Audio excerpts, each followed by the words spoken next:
Une entreprise du nord de la Chine, autrefois lourdement endettée, refait aujourd'hui surface grâce aux réformes de l'offre. Reportage.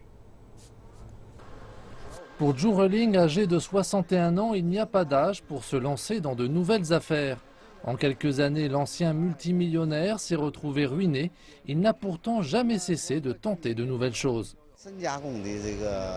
Ce que l'on voit là-bas, c'est le nouveau centre de production de traitement en aval des plaques de magnésium. La construction sera terminée dans 3 mois.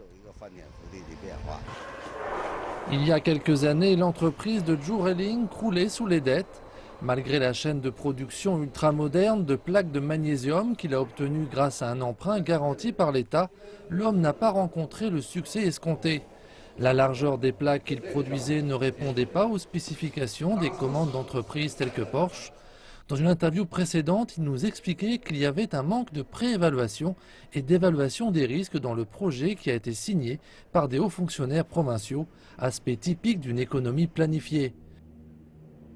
Aujourd'hui, dans le même centre de production, la situation est totalement différente. Avec l'aide du gouvernement local, l'entreprise a trouvé le bon partenaire du secteur aéronautique. Les deux sociétés ont conclu un accord visant à développer des articles de pointe en magnésium.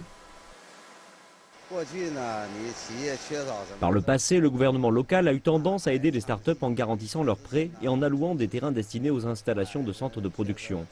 Maintenant, je vois une approche différente. Elle consiste à guider les entreprises à se développer dans la concurrence du marché grâce à un apport d'informations et à les aider à trouver les bons partenaires. Depuis 18 mois, ici, la situation s'améliore.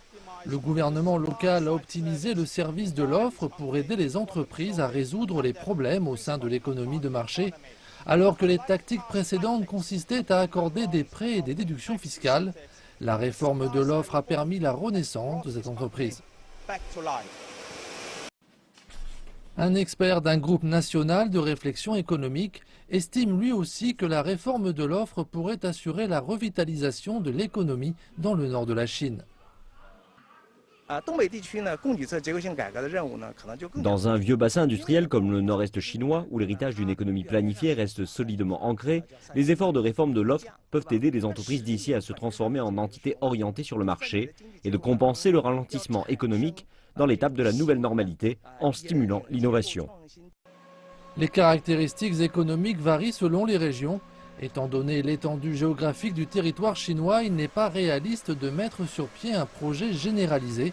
Mais la réforme de l'offre marquera une étape majeure pour la Chine dans la réalisation des réformes structurelles lors du 13e plan quinquennal.